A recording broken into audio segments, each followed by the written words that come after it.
AssalamuAlaikum. Hello kids, how are you today? I know you are waiting to know what would happen when the brothers of Prophet Yusuf alayhi salam arrive in Egypt. For those who haven't seen the previous episode, you can watch that using the link below. Insha'Allah, today I will tell you the story of how Prophet Yusuf alayhi salam gets reunited with his family. Now listen carefully.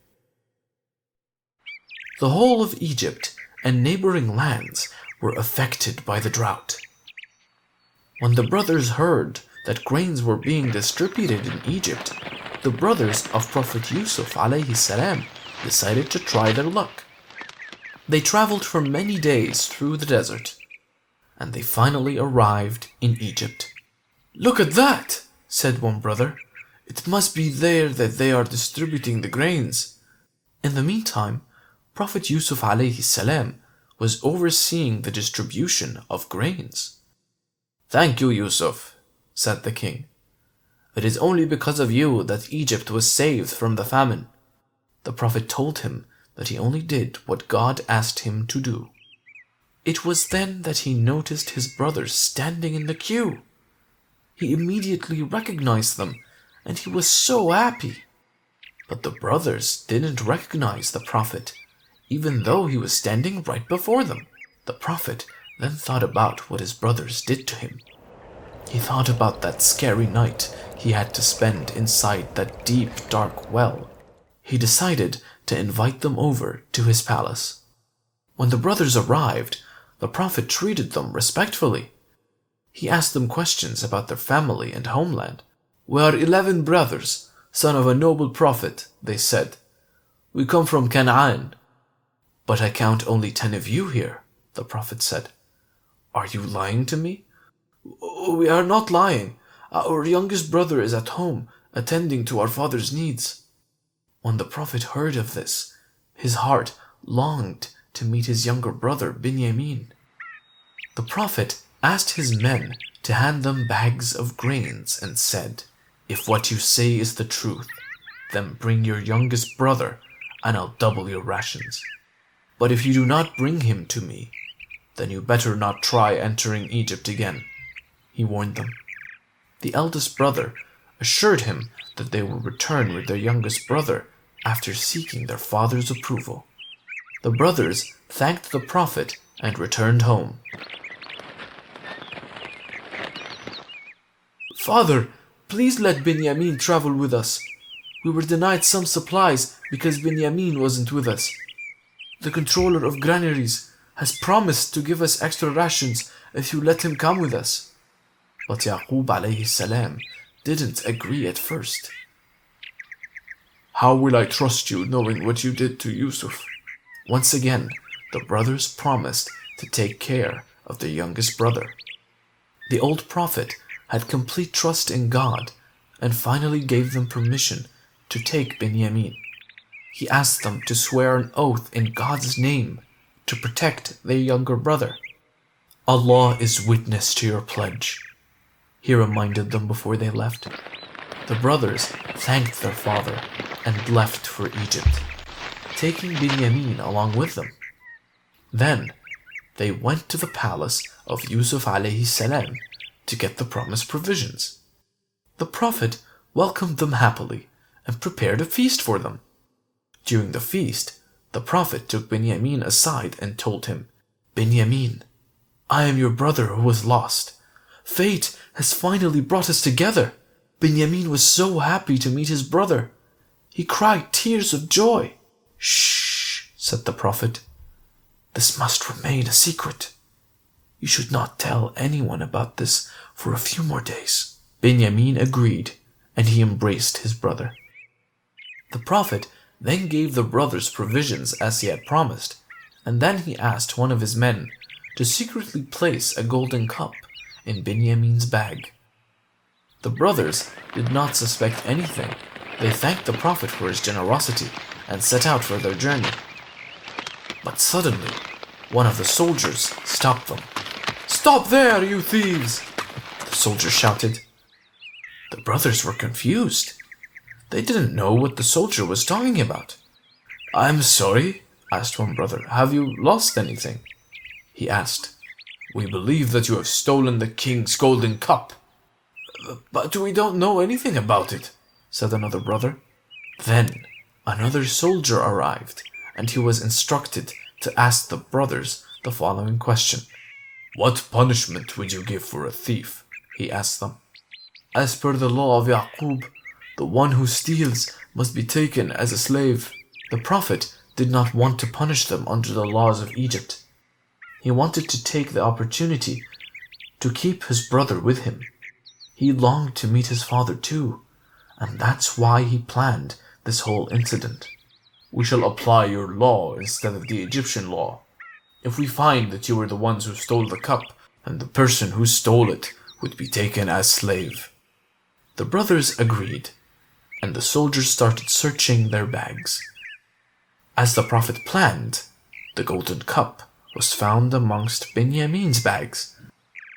You will be taken as a slave." The brothers were shocked. The brothers were afraid of returning to their father without his beloved son. They pleaded to the Prophet, "Oh, Minister, take one of us instead. We promised our father to take care of our younger brother. Please let him go back to Canaan." But the Prophet refused all their proposals and took Benjamin to the palace. One of the brothers decided to stay in Egypt to watch over Benjamin, while the others went to Canaan to face their father. The brothers arrived home, and they gave the bad news to their father. "Oh, father, your son Benjamin has stolen.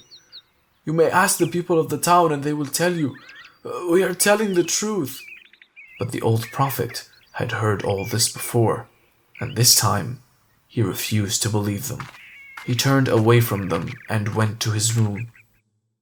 Even though the Prophet trusted God completely, he behaved just as any father would under the circumstances. He was overcome with grief and wept uncontrollably. The Prophet wept continually for many days and nights until he became ill and lost his sight. The brothers could not watch their father suffer any more, so one day they said to him, "Oh, father, why are you destroying yourself in this way?" pleaded his sons. "I complain of my grief and sorrow to Allah." "I know from Allah what you do not know," the Prophet replied. He then asked his sons to go to Egypt once again and not to give up hope. The brothers once again arrived at the palace and pleaded with the Prophet to set their brother free. Prophet Yusuf alayhi salam could not bear to see them suffer like this anymore, even if they had betrayed him. He looked at his family and could not keep his secret any longer. "Do you know what you did with Yusuf when you were ignorant?" he asked them. It was then that the brothers recognized Yusuf alayhi salam. They knew that only their brother knew about their secret. "Are you our brother Yusuf?" they asked him. "I am Yusuf," he replied, "and Benjamin is my brother. Allah has been good to us. Whoever fears Allah and is patient, He always rewards them." The brothers were now afraid. They remembered what they had done in the past, and they thought the Prophet would punish them. "We have sinned, brother," they said. "Allah has certainly preferred you more than us." "May Allah forgive you," said the Prophet. "He is the most merciful of the merciful." The Prophet then embraced his brothers and wept with joy.